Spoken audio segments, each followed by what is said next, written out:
দুপুর কাঁচা আমার কলজা ছিপটা যেটা করো 18 দিন খারাপ তরমুজ এবার খাইছো না? না, দুপুরের নামাজ শেষ করে বাজারে গেলাম। বাজারে গিয়ে একটা তরমুজ নিলাম হাতে। তরমুজটা দেখে খুব ভালো লাগতেছে। দর্শক আসসালামু আলাইকুম। মানুষ চাইলে সব কিছু পারে না। আমাদের আশেপাশে এমন কিছু মানুষ আছে যারা ইচ্ছা করলে খাইতে পারে না। তাই আজকে ভাবছিলাম আমার এক মহল্লার এক দাদিকে একটা তরমুজ কিনে দিব।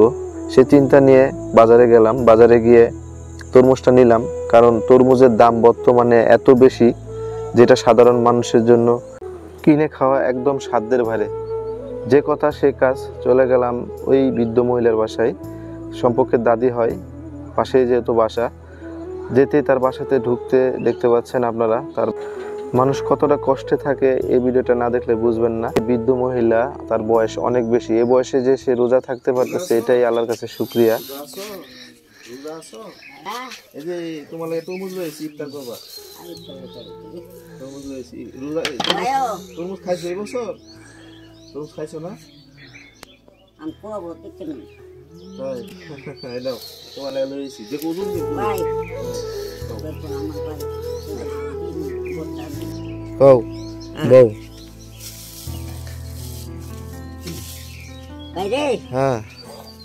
যেটা করো 18 দিন খারাপ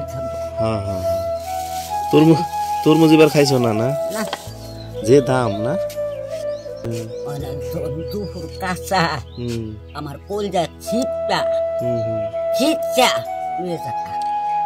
আজকে কয়টা রোজা? 6টা। আজকে 6টা রোজা না? বয়স কত হইব তোমার?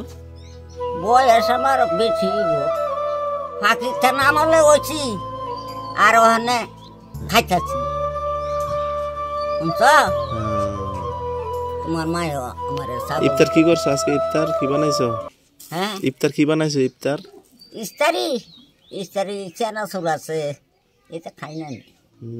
খিসে যা কই খাই না, বাজা ফুরি খাই না। কি খাও? কলজা খালি খিসে। কি রাঁধছো আজ? আজকে কি রাঁধছো? রাইতে কি রাঁধছো? রাইতে কি খাইবা? ভাত নানছি। তরকারি কি? উড়ি নানছি। উড়ি আনা যাচ্ছে না? আচ্ছা, এটা খাইবা? হ্যাঁ, ইফতারির সময় খাইবা তুমি? আচ্ছা, হ্যাঁ সবাই খাম। হ্যাঁ, তোমরা কয়জন জানি আসো? 3 জন। 3 জন। পাগলা ওই যে ঘর নিছি কো চোখ মুখ সব কানা ভাই।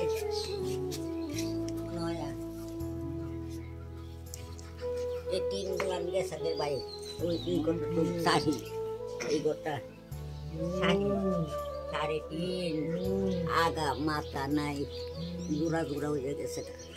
আর তোমার বাহার থাকতে এই সাইডটা ঠিক ভাই লাগাই দিচ্ছি।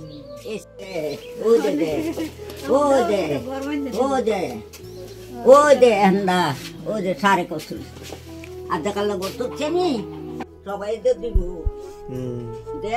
আমি বিমান হতাম না, বিমানের করেন না। মেলা আগে বানাইছে না ভাই।